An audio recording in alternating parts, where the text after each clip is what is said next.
네. 오늘 말씀을 보면 예수님께서 안식일에 손 마른 사람을 고치신 이후에 어떤 일들이 생겨났는가에 대해서 그 뒷이야기를 다루고 있습니다. 말씀을 보면 예수님이 바다로 물러가시니 갈릴리에서 큰 무리가 따랐다 이렇게 기록되어 있는데요. 이 큰 무리는 단순히 갈릴리 사람들만 모여든 것은 아니었습니다. 뒤에 나오는 설명을 보면 그 사람들은 이두메와 요단강 건너편과 드로아 시돈 근처에서 나왔다라고 되어 있습니다. 갈릴리 지역을 중심으로 봤을 때 이두메는 남쪽에 있는 도시입니다. 예루살렘보다 아래쪽에 위치하는데요. 이 예루살렘보다 아래쪽에는 네게부 사막이 시작되면서 사람이 살 수 없는 구역이 시작됩니다. 그러면 이제 그 예루살렘과 네게부 사이에 있는데 이두메라고 불렀는데 구약에 익숙한 지명이 나옵니다. 에돔이라는 지역이죠. 이스라엘이 정복 전쟁을 하면서 지나갔던 그 에돔이라는 지역. 네. 또 그 야곱 갑자기 제가 지금 야곱의 형 이름이 뭐예요? 예, 쌍둥이 형 에서가 에돔 지역에 머물렀죠. 그래서 에돔은 남쪽을 의미하고 있습니다. 네, 그리고 요단강 건너편은 동쪽을 의미합니다. 이스라엘은 이 요단강 건너편은 사실 산악 지역이어서 정복 전쟁을 할 때 그 쭉 삥 돌아서 우리가 흔히 왕의 길이라고 부르는 길을 통해서 쭉 북진하다가 갑자기 서쪽으로 꺾어서 그 산악에서 내려와서 이 요단강을 건너지 않습니까? 그래서 요단강 건너편은 사실은 유대 땅임에도 불구하고 유대 민족으로 인정을 잘 못 받았어요.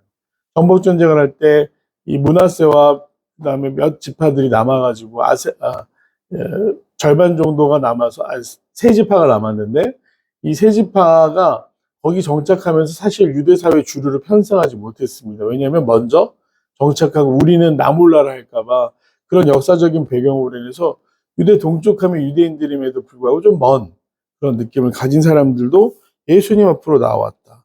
또 드로아 시도는 이 북서쪽을 의미하는데요.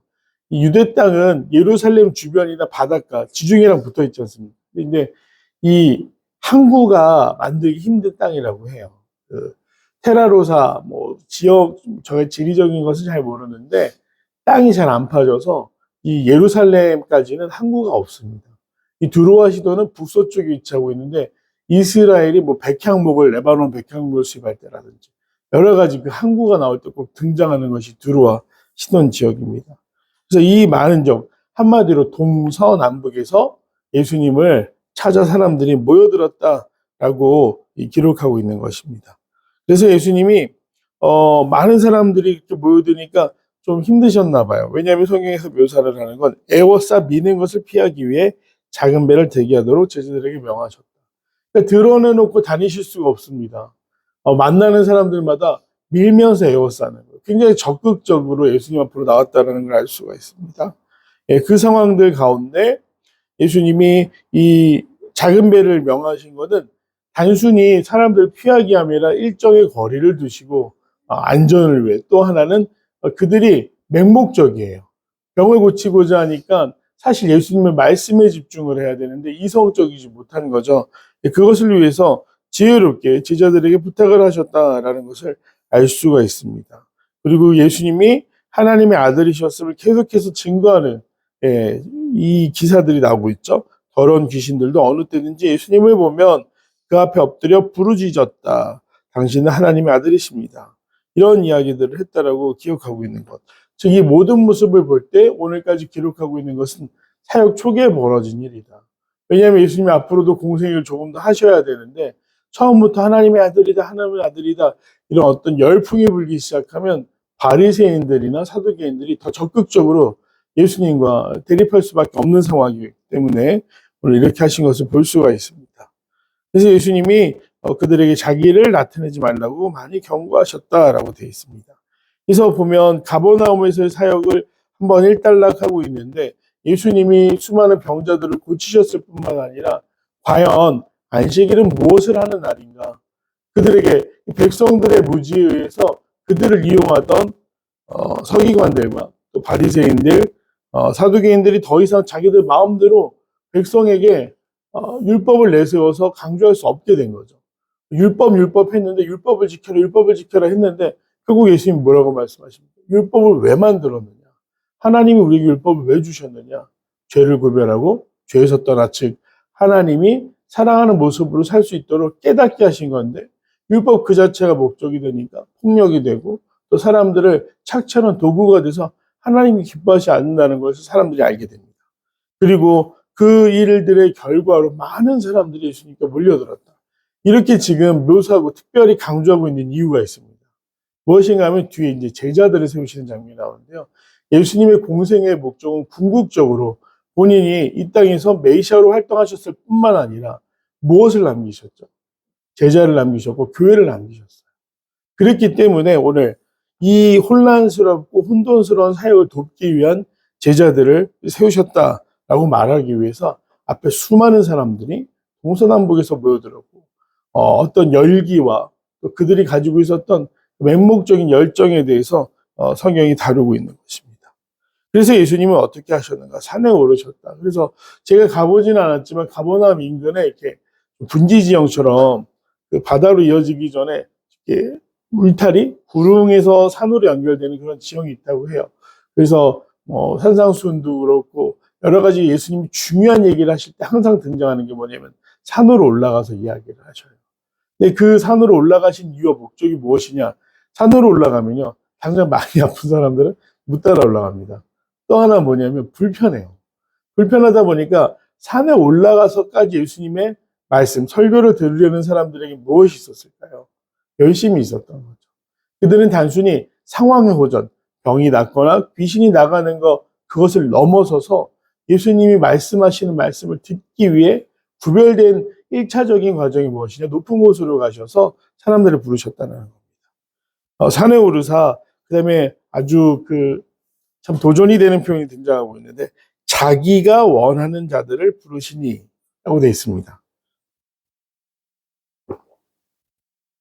오늘 제자를 선택하신 예수님의 기준은 예수님이 필요로 하던 사람들, 원하는 자들을 부르셨다라고 되어 있어요. 그래서 저는 보면서 제가 얼마 안 되는 인생이지만 돌이켜 봤을 때 선발하는 과정에서 나는 어땠을까? 대학 선발에도 저는 재수를 했고요. 신대원도 굉장히 어렵게 갔습니다. 뽑히는 떨어지는 것에 대한 두려움도 있고요. 항상 뭔가 뽑힐 때 가슴이 두근두근한 게 있어요. 제자들은 어땠을까? 예수님이 부르셨는데 산에 아마 저희가 미루어 짐작할 수 있는 건 70인 전도대도 있었고, 예수님을 수많은 여인들이 따르면서 도왔다라는 기사를 볼 때 70에서 100명 정도. 예수님이 제자라고 표현하시는 그 대상들은 단순히 12명이 아니라 늘 예수님 주변에서 함께 동고동락했던 사람들이 적지는 않았다는 걸 알 수가 있습니다. 근데 그들 중에 특별히 12명을 세우시는데 그 기준이 뭐냐? 예수님이 원하시는. 저는 이 원하신다라는 게 편애하신다라는 느낌이 아니라 예수님이 사역을 끝까지 동참하고 도울 수 있는 열정이 있었던 사람이라고 생각을 해요. 왜냐하면 공생애라는 게 사실 영광된 자리 같지만 끝끝내는 무엇이었습니까? 자기의 목숨을 담보로 예수님이 가르쳐 주신 하나님의 나라를 전파하는 일 아니었겠습니까? 그래서 아무나 세울 수가 없었습니다. 그리고 제자들을 보면 다 연약함이 있었어요. 시시때때로 싸우고 누가 더 높냐 그러고 예수님 잡히실 때 또 다 도망가지 않습니까? 완벽한 사람들은 아니었어요. 그들이 신앙적으로 완벽하게 훈련된 사람이 아니라 공생애와 부활하신 후의 가르침을 통해서 훈련된 사람들이었다는 것이죠. 그래서 예수님은 예수님이 원하시는 자들을 부르셨는데 12를 세우셨다라고 되어 있습니다. 이는 12지파와 상관이 있기도 하고 유대인들이 10이라는 숫자에 대해서 굉장히 또 의미를 부여하고 있기 때문에 12명을 세우셨다라는 그것은 단순히 어떤 기준으로 12명을 세우셨을까? 1등부터 10등까지 했는데 11등, 12등도 아쉬워서 이런 느낌이 아니라 예수님이 세우신 목적이 있었다. 그리고 그들을 세우심으로 자기와 함께 있게 하시고 라고 되어 있습니다. 이건 1세기에 랍비를 따르는 제자들의 일반적인 모습이었어요. 내가 어떤 사도 바울이 그런 이야기를 하죠. 내가 가말리엘 학파다. 그러면 가말리엘이라는 위대한 스승에 가서 제자로 인정받기까지 시간이 필요합니다. 제자로 인정받으면 어떻게 되냐면 스승에게 완전히 가르침을 끝날 때까지 스승과 함께 먹고 자고 따라서 살아가는 것이 제자들의 삶이었어요. 사실 돈이 많이 듭니다. 자비량이어야 되지 않습니까? 그러니 제자들이 어부였던 제자들, 나름 중산층이었고 기술이 있었기 때문에 먹고 사는 것에 대해서 문제가 없었습니다. 그런 그 사람들이 먹고 사는 것 이외에 간절함이 있었다라는 거죠. 우리가 생활을 하다 보면 대부분의 사람들이 그래요. 자신에게 채울 수 없는 그 영역, 하나님을 온전히 만나지 않고서는 완전히 해결되지 않는 뭐 갈증이라고 표현해도 좋고요. 어떤 공간이라고 표현해도 좋은데 마음 한 곳이 텅 빈 것 같은 그런 삶. 우리는 어려서부터 뭐 믿음 생활을 했다. 그러면 저도 마찬가지지만 모태 신앙 사실 그 느낄 수 없는 왜냐하면 신앙생활이 태어나는 순간부터 계속 됐기 때문에 잘 느낄 수 없는 부분이기는 합니다. 그러나 뭐 사람들 보면 항상 뭐 재밌는 거 하면 좋을 것 같은데 취미라는 것도 한계가 있고요. 여행을 떠나거나 사람들과 만나는 것도 한계가 있습니다. 술 좋아하시는 분들 제가 보니까 나이 들어가실수록 술을 잘 마실 수가 없어요. 체력이 안 된대요. 그 모습들을 보면서 그러면 나이가 들면 무슨 재미로 살지? 그 사람들 그런 거 걱정하고 있지 않습니까? 근데 이 제자들에게는 진리에 대한 간절한 열망이 있었고 그 열망을 아시는 주님께서 12를 선택해서 세우셨다. 그래서 예수님과 동거동락하면서 12명은 특별한 훈련을 받게 됩니다. 사실 그들은 예수님 처음에는 예수님이 막연히 좋아서 따랐어요. 그 다음에 능력과 모이는 사람들을 보니까 어떤 고향감이 생깁니다. 이 예수님 덕분에 우리가 나중에 한 자리 하겠어. 그들이 기억했던 건 그 전에 약 100여 년 전에 이 마카베라는 제사장 가문이 독립운동이 있었고 장지, 독립의 기쁨을 이스라엘에게 가져다 주었던 것처럼 예수님은 다윗의 자손이시니까 우리가 나중에 한 자리 할 수도 있겠다라는 생각을 품었을 수도 있습니다. 그런데 결국에 그들에게 허락된 것은 무엇이냐? 유다 빼고 11명의 제자와 마띠아까지 모두 요한을 뺀 11명이 순교하게 되는데요. 자기의 결국에는 뭐냐? 이 예수님을 따랐고 공생애를 함께 했고 가르침을 받았습니다. 그리고 그들에게 주어진 건 우리가 이 세상을 살아갈 때 면류관이 아니었어요. 인지도가 높았거나 인정을 받거나 돈을 많이 벌었거나 권력과 인기 가운데 있었던 것이 아니라 숨어 다니고 쫓겨 다니면서 결국에 자기 목숨을 바쳐서 예수님이 선포하셨던 하나님의 나라, 그리고 그분이 참된 하나님의 아들이셔서 우리에게 구원을 선물하셨다라는 걸 전하는 일이었지, 우리에게 살 때 어떤 영어 표현 컨디션, 우리 어떤 상황을 바꾸거나 우리 어떤 이런 것들을 돕기 위해서 그랬다는 것이 아니라는 걸 알 수가 있습니다. 그래서 12를 세우시면서 그들의 이름을 기록하고 있습니다. 예수님이 부르셨던 사람들은 누군가 하면서 재미있는 건 별명까지 기록하고 있죠. 시몬에게는 베드로라는 이름을 더하셨다. 반석이라는 이름이었고요. 세베대의 두 아들에게는 보아너게, 우리의 아들이라는 이름을 더하셨고, 그 외에 또 그 주변에 함께 이 갈릴리 지역에서 부르심을 받았던 제자들의 이름과 마지막 이 가룟 유다는 지역이 달랐다라고 제가 한번 말씀드렸습니다.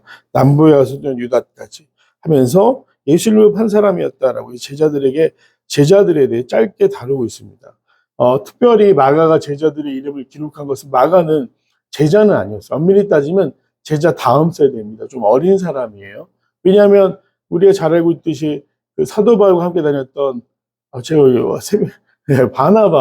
바나바의 조카지 않습니까? 그렇기 때문에 다음 세대예요. 그 예수님의 제자로 부르셨던 사도들과는 다른 그 아래에서 배움을 받았던 세대지만 그 사도들을 존경하고 사랑하는 마음으로 그들의 이름을 기록하고 있는 것이죠.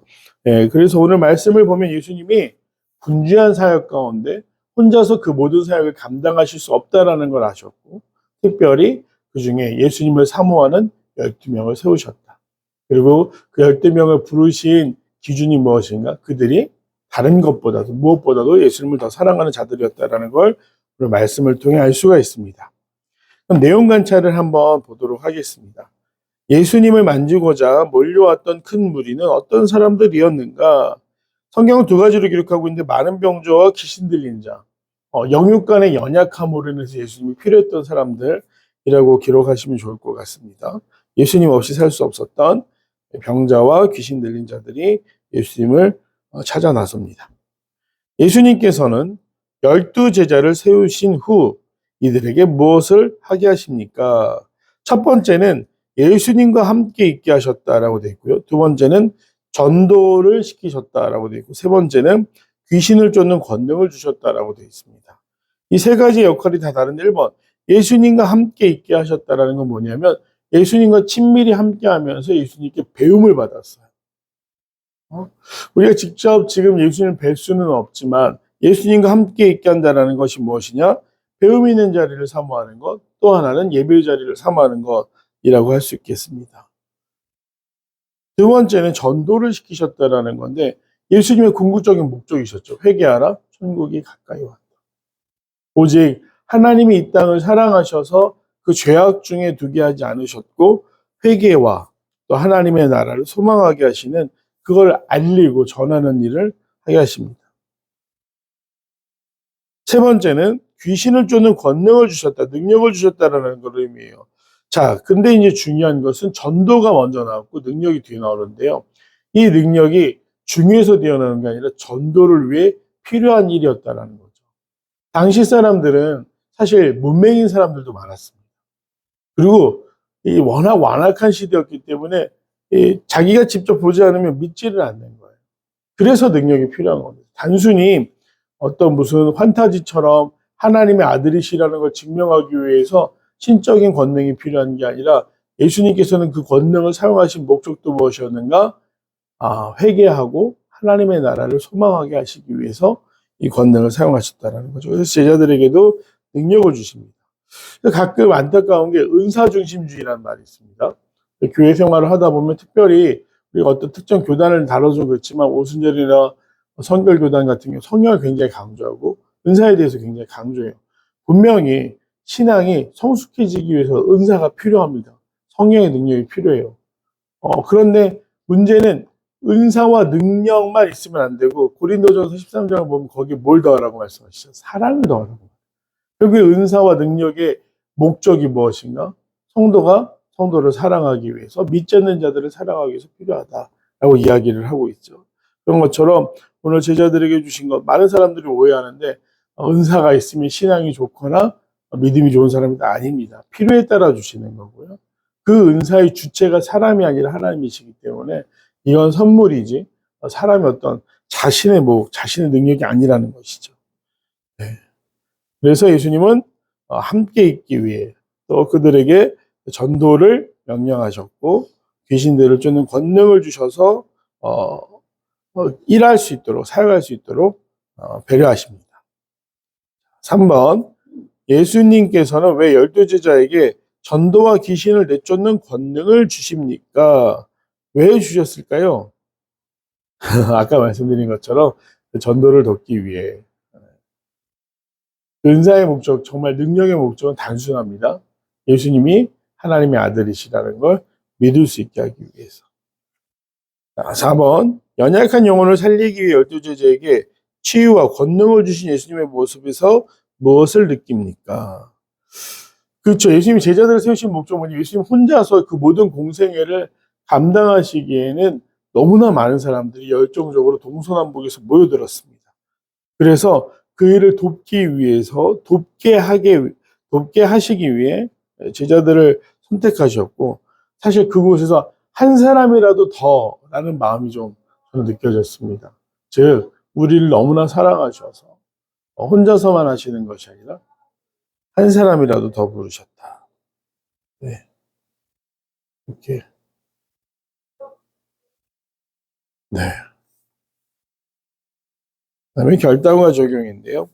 내가 예수님의 권능과 성령의 도우심으로 다른 영혼을 살린 적은 언제입니까? 인생의 다양한 문제로 신음하는 내 주변에 갈급한 영혼에게 생명과 복음을 전하기 위해 무엇을 실천하겠습니까? 이건 뭐 각자 한번 정해보시면 좋을 것 같은데, 저는 청주에서 사역할 때, 그때 한번 말씀드렸지만, 100세셨던 권사님, 이 굉장히 그게 제일 어르신이었는데 거의 침상에 누워서만 생활하셨는데요. 그분 아드님이 이제 진적 장애가 있으셨어요. 그래서 어머니 상태가 조금만 이상하면 교회 전화해서 우리 어머니 돌아가실 것 같아요.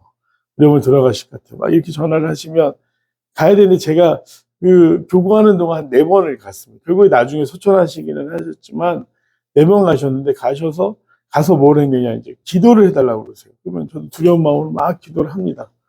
그럼 원사님이 119도 바뀌어서 기다리고 있는데 또 멀쩡해지세요.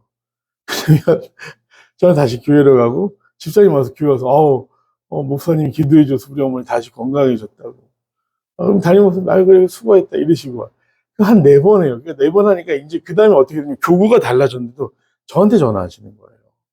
결국 돌아가시는 그 순간에 장례를 치를 때까지 그 일을 계속 감당했는데, 사실 이분이 아까 말씀드린 대로 지적장애가 있으니까 밤이나 낮이나 쉬는 날 이런 거 없이 부르세요. 그러면 한 번은 부모님 뵈러 서울 올라가다가 그 고추가 음성에서 차를 돌려서 내려간 적도 있었습니다. 그래서 참 그때 생각하면 어떻게 그랬을까 싶은데 그 아들의 연약한 믿음과 또 사랑을 보시고 하나님이 그 일들을 감당하게 하신 게 아닌가, 뭐 그런 생각도 해보고, 한 번은 그 세 가족이셨는데 할머니 배 아프다고 신방하다 막 난리치셔가지고, 저는 안수기도를 이렇게 장로교인이니까 별로 경험한 적도 없고 한정은 더더구나 그 전까지 한 번도 없었습니다. 근데 왜냐하면 이제 그 전에는 목사가 아니어서 안수를 못했고요. 목사 안수를 받은 이후에 처음이었는데 갑자기 그 구역장님이 순복음교회 주시셨는데 저걸 안수기도를 하라고 하시는 거예요.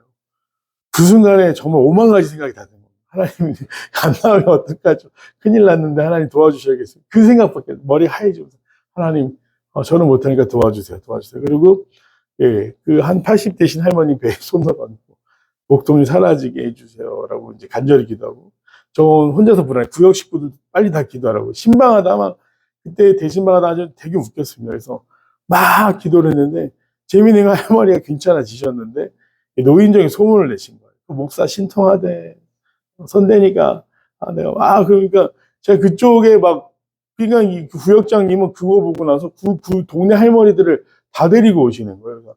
그래서 이건 아닌 것 같습니다. 왜냐하면 목사님, 담임 목사님 계시게 질서도 아니고, 또 하나는 선생님 제가 한 게 아닌데 자꾸 이렇게 하시면은 저 이단돼요 막 이러면서 이제 그냥 한 2번 정도 하고 이제 반려했던 기억이 있는데, 그때 생각해 보면 저는 진짜 두려웠습니다. 안 나면 어떡하지라는 생각 때문에. 근데 저희가 이제 은혜 시대를 살아가요. 더 이상 뭐 예언이나 왜 이런 것들이 폐해졌는가 하면 이미 성경의 말씀으로 예수님이 하신 일들이 다 기록이 돼요.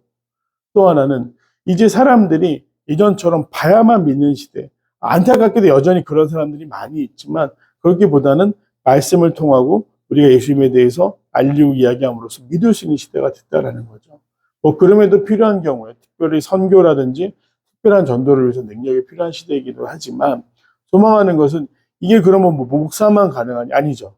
예수님은 만인제사장을 이야기하셨어요. 모두가 하나님의 자녀이기 때문에 우리가 복음을 전하기 위해서는 예수의 제자로서 이 모든 것들이 아까 말씀하신 거, 예수님과 함께한 전도를 우리에게 명령하셨고 마지막으로 귀신을 쫓는 권능을 주셨다라는 것에서 우리 모두가 오늘 예수님이 보여주신 것처럼 또 이 12명의 제자들이 성경의 기록을 통해 남긴 것처럼 우리도 능력을 발휘하면서 전도할 수 있는 그러한 시대를 살아가고 있습니다.